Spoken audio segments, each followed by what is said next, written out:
Assalamualaikum warahmatullahi wabarakatuh. Kita lihat dalam beberapa hari ini beredar di media sosial tentang kasus 2016, yaitu tentang kopi sianida, yang mana secara keputusan hakim yang kita lihat bersama dan kita saksikan itu tersangkanya adalah dan juga pelakunya Jessica Wongso. Nah, kita lihat dari segi perspektif hukum pidana Islam. Bagaimana sih seharusnya dalam hukum pidana Islam itu kita ketahui bahwasanya teori utama dalam pembuktian tindak pidana pembunuhan itu secara umumnya dan secara konkretnya itu ada dua. Yang pertama adalah adanya pengakuan dari si pembunuh, sebagaimana petunjuk dari hadis Nabi Shallallahu Alaihi Wasallam, datang seseorang membawa atau menggiring seorang pembunuh ke hadapan Nabi Shallallahu Alaihi Wasallam. Kemudian Nabi bertanya, apakah kamu membunuh? Kata si pembunuh, ya, saya telah membunuh. Artinya di sini adanya pengakuan dari si pembunuh bahwasanya dia telah membunuh.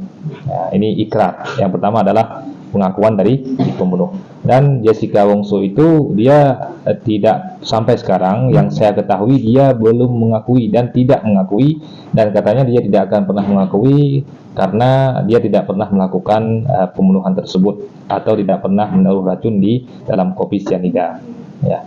Berarti di sini dalam hukum pidana Islam, Jessica Wongso itu tidak dikategorikan dia sebagai seorang yang melakukan pembunuhan.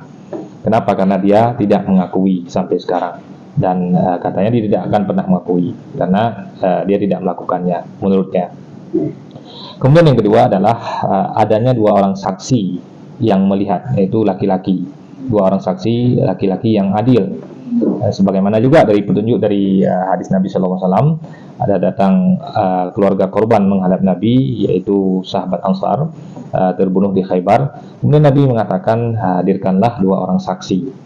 Nah, dalam kasus Jessica itu dia tidak, yang kita lihat tidak ada dua orang saksi laki-laki yang adil yang melihat langsung dia membunuh atau dia menaruh racun di kopi tersebut. Nah, berarti kalau kita lihat dalam pembuktian hukum pidana Islam, Jessica Wongso itu tidak bisa dituduh sebagai pelaku pembunuhan sahabatnya Mirna. Kenapa? Yang pertama, dia tidak mengakui bahwasanya dia yang membunuh. Kemudian yang kedua, tidak ada saksi, dua orang saksi laki-laki yang melihat langsung bahwasanya Jessica itu adalah seorang atau tidak melihat langsung si Jessica ini menaruh racun di dalam kopi tersebut. Ya, mungkin ini saja sebagai perbandingan atau sebagai pembahasan hukum pidana Islam. Nah, masalah yang telah diputuskan oleh hakim, tentunya hakim memiliki arah bukti yang lain atau hal-hal yang bisa mengarah kepada si pelakunya adalah Jessica. Namun dalam kajian hukum pidana Islam, Jessica itu bukanlah orang yang harus ditersangkakan. Kenapa? Karena pertama, dia tidak mengakui, yang kedua, tidak adanya dua orang saksi yang melihatnya.